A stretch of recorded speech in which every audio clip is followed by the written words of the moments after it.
¿Qué tal, queridos amigos? Bueno, pues con esta nueva modalidad acerca de que todos deben proteger a los delincuentes porque son seres humanos y los demás no. Es decir, los que no son delincuentes, pues no sé qué condición tendrán. Ya lo hemos hablado días atrás, pero viene a colación ahora porque es algo extraño que tanto la Secretaría de la Defensa Nacional como la de Marina y la Guardia Nacional estén reclutando así descaradamente a quienes deseen incorporarse a sus filas con sueldos importantes. La Guardia Nacional está ofreciendo sueldos hasta de 46,000 pesos mensuales. Con dos ya se hace el sueldo del presidente. Digo, para hacer algún tipo de comparación. Y esto nos revela que no es cuestión sencilla digerir que por un lado están creciendo los reclutas del Ejército, la Marina y la Guardia Nacional, falta la Fuerza Aérea Mexicana, para supuestamente auxiliar en las obras emblemáticas de la Cuarta Transformación. Pero en realidad lo que está haciendo es que el Ejército, la Marina y la Guardia Nacional están creciendo en un modo verdaderamente espectacular. Y no sé por qué. Y al mismo tiempo tenemos noticias, como ya lo hemos dicho, de que entre los médicos cubanos pues llegaron algunos individuos que son instructores de la violencia o instructores de carácter electoral, cuando en Cuba no hay elecciones libres, pero sí saben cómo imponer a sangre y fuego a los personajes que forman parte de la clase dirigente del país. Y es esto lo que están haciendo los cubanos. Y es cierto lo que están haciendo los miembros de las Fuerzas Armadas y sobre todo la famosa Guardia Nacional, que además recluta más y más personas, pero con un destino incierto. Porque vamos, eso de que hay más cuarteles, pues resulta que se refleja en un estado de casi promiscuidad en el caso de las guardias nacionales que ya comienzan a protestar. Ya hay protestas de las guardias nacionales, ya se dieron en el Estado de México, por ejemplo, y obviamente hay un video en el que se muestran las condiciones verdaderamente lacerantes en las que operan los miembros de la Guardia Nacional. Vamos, sus habitaciones son peores que celdas, sin siquiera colchones o colchonetas o lo que sea, sin siquiera cobijas para taparse del frío nocturno. Y esto nos hace reflexionar acerca de cuál es la verdadera intención de todo esto. Armar un ejército gigantesco junto con la Marina y la Guardia Nacional para que el poder militar tenga una influencia decisiva en el futuro inmediato y en el futuro, pues no tan inmediato, pero que no está muy lejos, que es 2024, la fecha clave. Me sorprende también el anuncio de Claudia Sheinbaum, en el sentido de que piensa dejar la jefatura del gobierno de la Ciudad de México en julio de este año, es decir, a 2 años de distancia de la elección presidencial. 2 años de precampaña y campaña, unos cuantos meses. ¿Qué es lo que se está tramando? ¿Cuál es el revoltijo este que no entiendo muy bien? Tendríamos que pedirle explicaciones, por ejemplo, al que va a la cabeza en las encuestas de Morena, que es Marcelo Ebrard, que le saca un punto a Claudia Sheinbaum, pero un punto es un punto. Aunque el presidente esté haciendo todo lo posible por revertir esta situación y colocar a su favorita Claudia Sheinbaum al frente de la contienda de Morena por la candidatura presidencial, y por eso le dijo, sal de una vez, sal de la Ciudad de México, pero si ya está saliendo de todas maneras está por todos lados. Ya estuvo en Oaxaca, ya estuvo en Tabasco y por ahí van todas las gobernadoras de Morena a hacerle la coreografía política a Claudia Sheinbaum mientras ella se intromete, siendo funcionaria pública, en un montón de personas, en una multitud que clama, presidenta, presidenta, y ya nos aguantó las ganas. Le gusta mucho a Claudia Sheinbaum esa de la candidatura, como le gusta al presidente López Obrador. Al presidente le encantaría no ser presidente y seguir siendo candidato. Lo haría bastante mejor, porque como opositor, como candidato, pues por lo menos sacudía conciencias y señalaba lacras que ahora no existen, desaparecieron por obra de magia. Pero la realidad es que no desaparecieron, sino que siguen las mismas lacras, los mismos mecanismos, los mismos modelos. Por ejemplo, lo que se está aplicando en Aguascalientes, en Tamaulipas, en Durango, que son las tres entidades en donde Morena parece despegarse, pero hacia abajo en las encuestas con rumbo a la elección de gobernadores en esas entidades el domingo 5 de junio. O sea, de este domingo al otro, ya estamos a una semana. Y resulta que pues las acusaciones en contra del candidato a gobernador de Tamaulipas son gravísimas, gravísimas. Y las acusaciones contra el hijo del candidato Américo Villarreal son también gravísimas. Y esto pues ha reducido la capacidad de Morena para imponerlo. Pero no es Morena, ¿eh? Desgraciadamente en Tamaulipas mandan los narcotraficantes, los sicarios, los grandes capos, que desean tener a un gobernador ad hoc que siga las huellas de Francisco García Cabeza de Vaca, que por otro lado ya es presidenciable para el Partido Acción Nacional. No se entiende esto, ¿eh?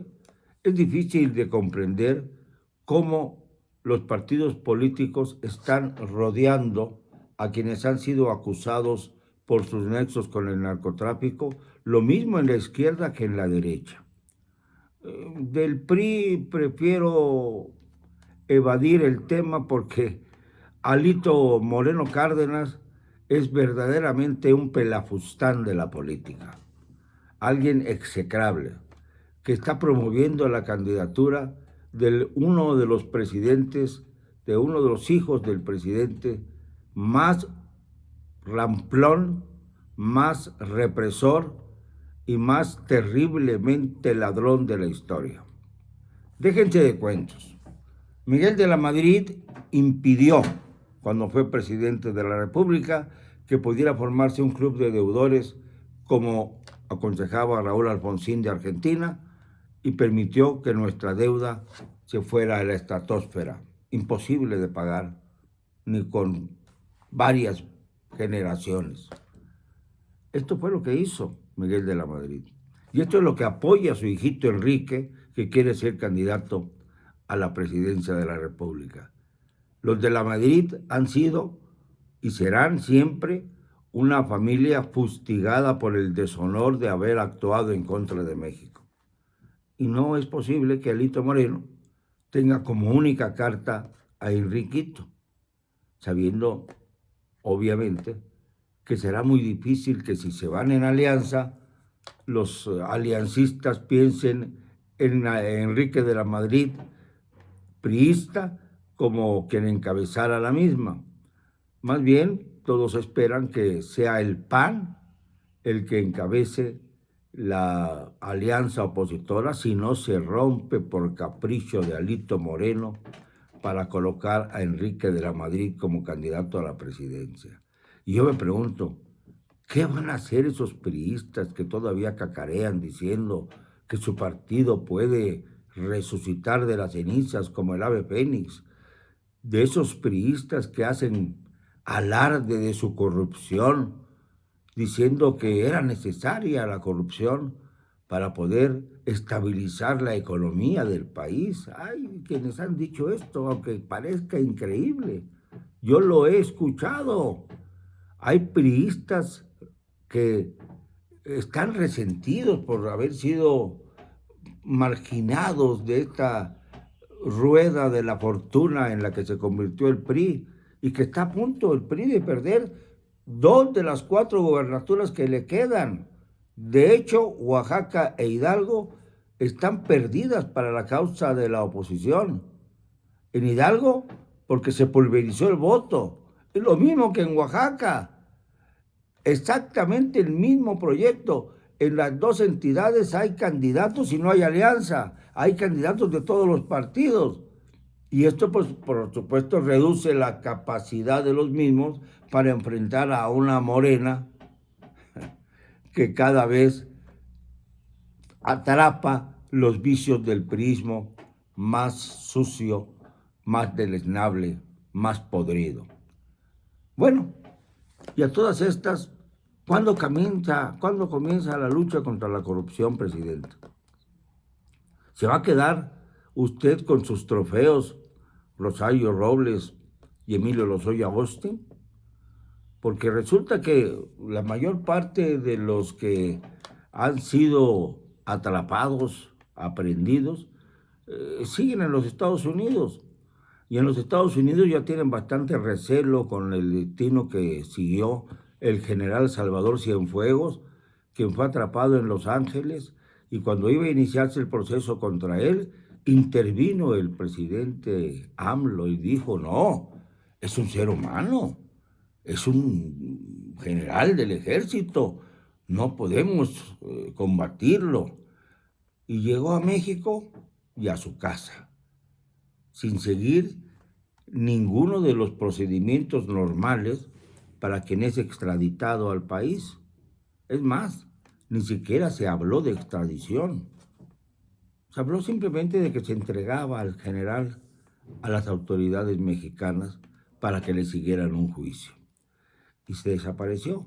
Por eso ya no quieren entregar a Genaro García Luna. A ver, presidente, usted que tanto habla de García Luna, de Calderón y todo esto, ¿por qué no procede? ¿Por qué no instruye a su fiscalía que está defendiendo sus propios intereses? El fiscal general está envuelto en un problema personal y familiar para tratar de hacerse de la fortuna de su hermano y castigar a los familiares de su hermano. Es una cosa que me suena a vileza.